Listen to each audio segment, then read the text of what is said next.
Okay, we are picking up on Chaf Daled Amud Beis. We are, we're Chaf Daled Amud Beis. We are on the second line. So the Gemara says, Pocheach Paris al Shema. We said that if someone whose legs, if he's wearing shorts, so he said that he's not able to, to read from the Torah. So the Gemara asked a question. Bai minei ula be'rab me'abaye. Katan pocheach ma'u shir from the Torah. Let's say you have a katan whose legs are exposed. So is he able to read from the Torah or not? So he says, and Rashi explains that for sure for an adult, we're going to say that it's not a question that he's not able to do it because it says in the pasuk, you're not to have naked things. So the question is though, with the child doesn't make any difference.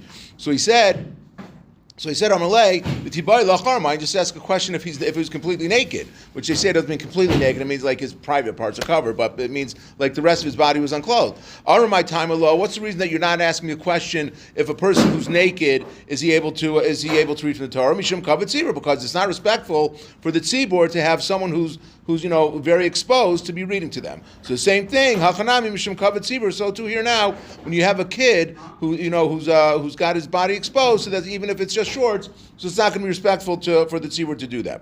Summa parais al shema. Then we said the Mishnah said that a summa is able to be parais shema. We said again that's where people come in late and then they all start to do the birchos kriya shema together. So Rabbi Yehuda said that someone who's blind is not able to do that. So the Gemara asked Tanya, Armalol Rabbi Yehuda. They said to Rabbi Yehuda, we find that many people would explain the Maisim Merkava, which is the way that Yecheskel described the chariot, that the way he was describing the Kisei HaKavod. So maybe it's a very complicated thing. No one ever saw it, obviously, and people still learn about Maisim Merkava all the time. So why do you say that a Summa can't daven Biparis al Shema because he's never seen Yotzer or V'rei Choshech? Just like we see at Maisim Merkava, people do it and they don't know that there's a problem with it. So Gemara answers. Rabbi Yehuda says no. Hasam ba'avanta deliba tali milsa. Over there, when it comes to the Ma'aser Merkava, it's just a question of understanding conceptually what he's talking about. So even if you didn't see it, but you could still have an understanding of what it was. Over here, so a person can have kavanah, he could try to figure out what is it that they were talking about. But over here, when we're saying the brach of Yotzer Or, it's a question of are you getting benefit from it? But let's say Hanan, he's not getting any benefit from it. So therefore, Rabbi Yehuda says that a summa is not able to be paris al shema for the tzibur. Rabbanan islay hanak Rabbi Yossi, and Rabbanan hold like Rabbi Yossi as far as what the concept of hanak, meaning because they say that the summa could do it. So what does Rabbi Yossi say? Because we said the Tani we learned in a brisa. I'm Rabbi Yossi. All my life, I had a lot of trouble with this following pasuk. It says, "You're going to be stumbling around at midday, just like a blind man is stumbling around at night." So the Gemara asks, "Why does the pasuk say like a blind man stumbles around at night? What does a blind man care if it's daylight outside or if it's nighttime outside? It doesn't make a difference to him. Either way, he can't see anything. So what does he care if it's nighttime?" The Gemara answers, until the following story took place with me, and then I was able to understand why the pasuk says that. One time I was walking in the middle of the thickness of night. And I saw a blind man that was walking, and he was carrying a torch in his hands. So I said to him, why are you carrying this torch around? What does it benefit you? You're blind, you can't see anything anyway. So, maybe he didn't say it like that, but he said, what do you need the torch? You're not getting any benefit from it. So Amarli said to me, the whole time that I'm holding the torch, so people are able to see me, and they're able to save me from thorns and bushes and other things that are in the way. So even though I'm not able to get any benefit from it, but people see me, and they could warn me and say, hey, look, where you're watching, you're about to walk into a ditch. So the Rabbanan holds like Rabbi Yossi, that a blind person could get hana from light because people are able to help him with the light. So even though he himself can't see it, but he can still derive benefit from it. So therefore, they hold that you are able to make that a blind person could say the bracha of Yotzer V'rei Choshech. Okay, next Mishnah. It says, "Kohen sheyesh biyad of mumin lo yisas." You're not a Kohen. Are any of you a Kohen? You're a Kohen?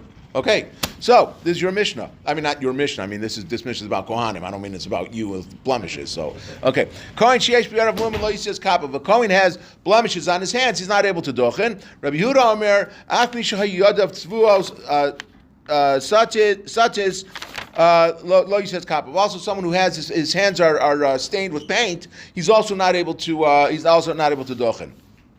And then Gemara is going to explain why that is. Because people are going to look at him when he's doing it, and when the Kohanim are duchening, so the Shechina is that the Shechina is resting on their hands. So if people are looking, the idea is that you don't want people looking at the Kohanim's hands when they're duchening. So if a person has unsightly hands, he has something wrong with his hands, and they're going to explain other things also. So then people are going to look at his hand, they're going to want to see who is it, and they're going to be looking at his hand, and it can cause them to come blind, they say, because the Shechina is resting on his hands. So, and again, when I was listening to one of the Shiurim preparing for this, Rabbi Ari Leibowitz said, he says, nowadays, all the Kohanim cover their hands when they're duchening. But he says he was once in a place, he saw one person that doesn't cover his hands when he would duchen. You ever been with anyone that... Okay. So you saw people that don't? It's interesting. I don't think I've ever seen people that don't do it. Right. Yeah, like you're not supposed. So actually, he brought up the question of happy socks. You know those bright colored socks that have like the smile. So if a Kohen's wearing that, and then so we're all sitting there, we're looking everywhere but their hands. We don't look at their hands, so we start looking at their feet. You draw attention to it, and then you want to look up and you say, "Who's wearing that?" So you're going to be looking at their hands. So the Gemara says, Tana. Moment she'amru b'fanav yadav raglav. The moment that they're talking about are both going to be on his face, his hands, and his feet. Again, for the same, like we just said, if it's on his feet, they're going to want to know who is it that has that on his feet. They're going to look up and they'll see his hands. If it's on his face, they're going to be looking at his face, and they're going to be drawn to his hands. If it's on his hands, when his hands weren't covered, they're going to see it. They're going to be like, they're going to want to. The human nature is to stare but not stare when you see something that is not the norm. So, people are going to be drawn to it. The Gemara says, Amar Rabbi Yeshua ben Levi, Yadav bohaknios lo yisas kappa. If a person has spotted hands, he's not able to do duchen. Tananami hachi, Yadav bohaknios lo yisas kappa, akumos akushos lo yisas kappa. Also, if he had that his fingers were bent or twisted, he also shouldn't be duchening. Again, Rabbi Leibowitz pointed out, he says he was in a show once where a person had his hands were deformed, go to the side, and he used to leave. He would walk out when they were doing duchening because. When they get older, their fingers move like that. They're not talking about that. I don't know. It's something that's gonna look unusual. It's not talking about something that, like, if everyone as they get older, so their fingers like that's spreading apart. That's not unusual. That's you could have that when you're younger also. I think it's talking about people who have deformed hands, that they're misshapen, that they're pointing in the wrong direction or something. So I don't. Okay. Amar Ravasi, Chaifani lo yisas kappa. A person who's from Haifa is not able to duchen. Why? And the Gemara is going to explain. We'll get to it. Tani nami hachi. Ema reading l'fnei hateva lo anshe beishan, lo anshe beis Haifa, lo anshe tivonin. All these people are not able to do it. Why can they not duchen? Mibnei shekaron la alfin ayin ula ayin alfin, because they call an aleph an ayin and an ayin an aleph. So if they're saying Ya'er Hashem panav elecha v'ychuneka, if they're going to say so Ya'er with an aleph means that Hashem should light. He should show favoritism to you. Ya'er with an ayin is a form of klala. So again, nowadays we don't know the difference between an ayin and an aleph, but apparently there was one, and that from there they did not know the difference back in the times when people did differentiate from it, and they would say it in a way that would make it sound like that Hashem should give you a klala. So therefore they shouldn't be duchening. Amar Reb Chia Reb Shimon bar Rebbe. Ilmali atu Levi pasal atamin aduchen. If you would be a Levi, you would not be able to duchen. Why? Mishum de avi kalach, because your voice is very it doesn't blend in nicely with other people. He had a very deep voice, so like Barry White maybe. So they like it would have been distracting. You wouldn't be able to do it. So he says if you were a Levi, you wouldn't be able to sing in the Beis Hamikdash. So Asa Amar Le Lavua, so he went and he told his father what Reb Chia said. Amar Le, Zil Emele, you should say to him, Kashata Magia Eitzel V'chikisi Lashem Lo Nimtzas B'charif Megadif. When you go to say the pasuk of V'chikisi Lashem, aren't you cursing out Hashem? Because he apparently had a speech impediment, and he would say his ches. he could not say the ches sound, he would say it as a hey. So it would say v'hikisa b'Hashem, that he was hitting Hashem. Who said, so you're cursing out Hashem. Meaning, like, stay in your own lane. Like, don't sit and tell people who they could, if they could sing in the Beis HaMikdash, they couldn't sing in the Beis HaMikdash. Like, Judaism's for everybody, and there's always a way to find a path for everyone to do something. Amar Rav Huna. Zavlag and lo yisas kappa. If someone has that he's like very teary-eyed, he shouldn't be duchening, again for the same reason, because people are going to see who is it that all these tears coming out. They're going to be drawn to look at his face. You said that you're not able to do it, but there was a person, a Kohen like that in Rav Huna's, where Rav Huna lived, and he would duchen even though he had these tears coming out of his eyes, and Rav Huna didn't say it was a problem. So Gemara answers, Hahu Dashbi Rahava. He was a regular, he lived there. So everyone knew who he was, so it's not like something unusual. They saw him all the time, so therefore it wasn't a problem. Which based on this, I wonder if like that would mean that if someone had bent fingers or something, or if he had, like something that everyone's used to seeing, maybe it wouldn't be a problem then for them to duchen. I don't know, maybe. Tani Nami Hachim, we also learned another brisa. Zavlag and lo yisas kappa v'imhayadash bira mutter. That again a teary-eyed person should not be duchening. But if he was someone that lived in the city, everyone was familiar with who he was, who he looked like, then he'd be able to do it. Amar Rabbi Yochanan. Suma ba'achas meinav lo yisas kappa. If a Suma who's blind in one of his eyes, he's not able to duchen either, and for sure not if he's going to be blind in both of his eyes. But there was someone who was blind in one eye in Rabbi Yochanan's neighborhood, and he didn't stop him. He allowed him to duchen. My answer is Hahu Dashbi Rahava. Again, he lived there, so people were used to it.